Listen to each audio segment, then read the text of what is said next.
Champions ট্রফির দল থেকে বাদ হয়েছেন লিটন দাস। টানা 6 ম্যাচ হারেছে সাকিবের ঢাকা ক্যাপিটালস। দুইজনেরই এক রাজস্বিক প্রত্যাবর্তন হলো। সেঞ্চুরি করে দলকে জিতালেন লিটন দাস। হেক্সাহারের পর প্রথম জয় সাকিবের ঢাকা ক্যাপিটালসের।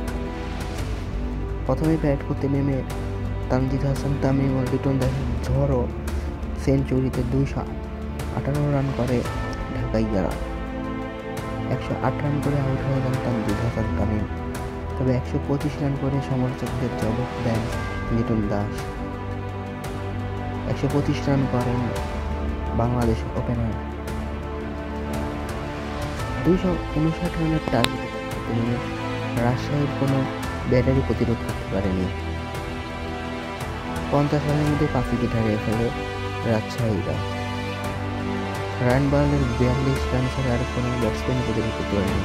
105 রানের অল আউট হয়ে যায় রাজশাহী। 149 রানের বিশাল ব্যবধানে জয় ঢাকার।